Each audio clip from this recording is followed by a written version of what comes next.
नमस्कार. मराठी वेल्थ हबच्या या mutual fund awareness सिरीजच्या चौथ्या एपिसोडमध्ये मी तुम्हा सर्वांचं मनापासून स्वागत करते.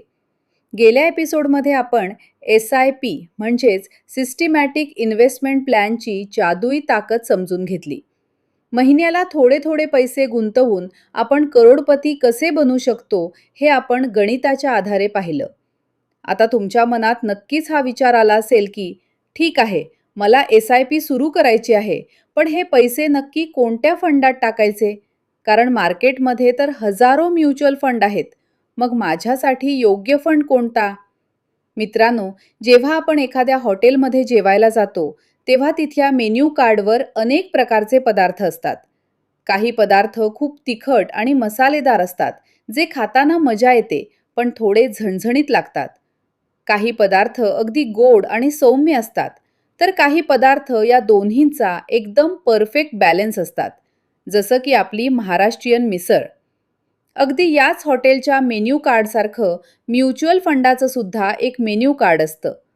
प्रत्येकाची भूक जशी वेगळी असते, तशीच प्रत्येकाची पैशांची गरज आणि रिस्क घेण्याची तयारी वेगळी असते. म्हणूनच आज आपण म्युच्युअल फंडाच्या या मेन्यू कार्डमधील 3 सर्वात महत्त्वाचे आणि मुख्य प्रकार अगदी सोप्या भाषेत समजून घेणार आहोत. ते 3 प्रकार म्हणजे इक्विटी फंड, डेब्ट फंड आणि हायब्रिड फंड. हा ऑडिओ अत्यंत महत्त्वाचा आहे, त्यामुळे शेवटपर्यंत लक्ष देऊन ऐका, कारण यावरच तुमची पुढची आर्थिक दिशा ठरणार आहे. सुरुवात करूया पहिल्या आणि सर्वात लोकप्रिय प्रकारापासून, ज्याचं नाव आहे इक्विटी फंड. इक्विटी या शब्दाचा सोपा अर्थ आहे शेअर्स किंवा मालकी हक्क. जेव्हा तुम्ही इक्विटी म्युच्युअल फंडामध्ये तुमचे पैसे गुंतवता, तेव्हा तुमचा फंड मॅनेजर ते पैसे थेट शेअर मार्केटमध्ये गुंतवतो. तो देशातल्या मोठ्या आणि वेगाने वाढणाऱ्या कंपन्यांचे शेअर्स खरेदी करतो, जसे की Tata, Reliance, Infosys, HDFC bank इत्यादी. आता इक्विटी फंडाचे वैशिष्ट्य काय आहे? मित्रांनो, इक्विटी फंड हे एखाद्या खळाळत्या नदीसारखे असतात. यात वेग खूप असतो. जेव्हा अर्थव्यवस्था वेगाने पळते, तेव्हा हे फंड तुम्हाला प्रचंड मोठा परतावा म्हणजेच रिटर्न्स कमावून देतात. बँकेच्या FD पेक्षा कितीतरी पटीने जास्त पैसा इक्विटी फंडात बनतो. पण जिथे जास्त नफा असतो, तिथे साहजिकच जोखीम म्हणजेच रिस्क सुद्धा जास्त असते. शेअर मार्केटमध्ये दररोज चढ उतार होत असतात. कधी मार्केट एकदम वर जातं, तर कधी अचानक खाली कोसळतं. त्यामुळे कमी काळासाठी जर तुम्ही इक्विटी फंडात पैसे टाकले, तर तुमचे नुकसान होऊ शकते. पण जर तुम्ही हेच पैसे 10 वर्ष, 15 वर्ष किंवा 20 वर्षांसाठी ठेवले, तर ही रोजची जोखीम शून्य होऊन जाते आणि तुम्हाला मिळणारा परतावा अफाट असतो. मग इक्विटी फंड कोणी निवडावेत? ज्यांची आर्थिक उद्दिष्टे दूरची आहेत. जसं की तुम्हाला तुमच्या 5 वर्षांच्या मुलाच्या किंवा मुलीच्या उच्च शिक्षणासाठी पैसे साठवायचे आहेत, जे तुम्हाला 15 वर्षानंतर लागणार आहेत. किंवा तुम्हाला तुमच्या स्वतःच्या रिटायरमेंटसाठी मोठी संपत्ती उभी करायची आहे. अशा लांब पल्ल्याच्या स्वप्नांसाठी इक्विटी फंड हाच एकमेव आणि सर्वोत्तम पर्याय आहे. आता वळूया दुसऱ्या प्रकाराकडे, ज्याचं नाव आहे डेब्ट फंड. डेब्ट या शब्दाचा अर्थ होतो कर्ज. जेव्हा तुम्ही डेब्ट म्युच्युअल फंडामध्ये पैसे गुंतवता, तेव्हा तुमचा फंड मॅनेजर ते पैसे शेअर मार्केटमध्ये अजिबात गुंतवत नाही. ऐकायला थोडं नवल वाटेल, पण हे खरं आहे. तो तुमचे पैसे भारत सरकारला किंवा मोठ्या मोठ्या आणि सुरक्षित खाजगी कंपन्यांना कर्जाऊ देतो. यालाच गव्हर्नमेंट बॉन्ड्स किंवा कॉर्पोरेट बॉन्ड्स म्हणतात. तुम्ही दिलेल्या पैशांवर सरकार किंवा ती कंपनी तुम्हाला एक ठराविक दराने व्याज देते. आता आपण तिसऱ्या प्रकाराकडे येऊया, ज्याचं नाव आहे हायब्रिड फंड. हायब्रिड म्हणजे 2 गोष्टींचे मिश्रण.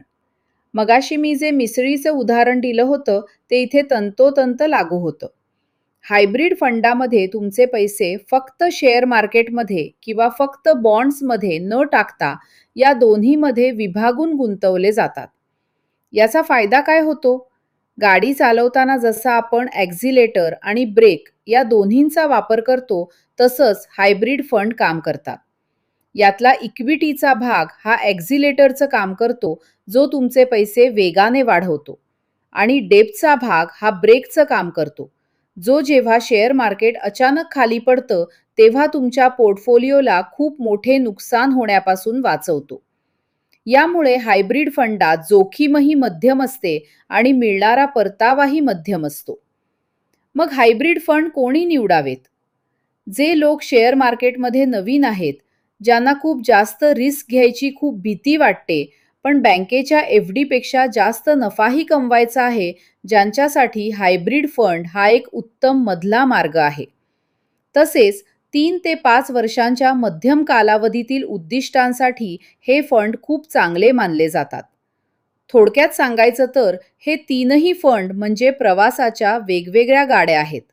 तुम्हाला कुठे जायचं आहे आणि किती वेळात जायचं आहे यावर तुम्ही कोणती गाडी निवडायची हे ठरतं. लांबचा प्रवास करायचा असेल, 10 ते 15 वर्षांची वेळ असेल, तर बिनधास्त विमानाने प्रवास करा. म्हणजेच इक्विटी फंड निवडा. प्रवास अगदी जवळचा असेल, 1-2 वर्षांचा आणि सुरक्षितता महत्त्वाची असेल, तर एस-टीने किंवा स्वतःच्या गाडीने जा. म्हणजेच डेप्ट फंड निवडा. आणि जर तुम्हाला सुरक्षित पण चांगल्या वेगाने जाणारी लक्झरी बस हवी असेल, तर हायब्रिड फंडचा रस्ता धरा. मला खात्री आहे की आता तुम्हाला म्युच्युअल फंडाचे हे तीनही मुख्य प्रकार आणि त्यांचा वापर कसा करायचा हे अगदी सोप्या भाषेत समजले असेल. आता कागद आणि पेन घ्या आणि स्वतःची आर्थिक उद्दिष्टे लिहा. कोणतं उद्दिष्ट जवळचं आहे आणि कोणतं लांबचं आहे यावरून तुम्हाला तुमच्यासाठी कोणता फंड योग्य आहे हे लगेच लक्षात येईल. जर तुम्हाला हा विषय समजायला सोपा वाटला असेल तर खाली कमेंट करून नक्की सांगा. तुमच्या मनात काही प्रश्न असतील तर तेही विचारा. आपल्या मराठी वेल्थ हबच्या पुढच्या एपिसोडमध्ये आपण इक्विटी फंडाच्या 8 डोकावून पाहणार आहोत.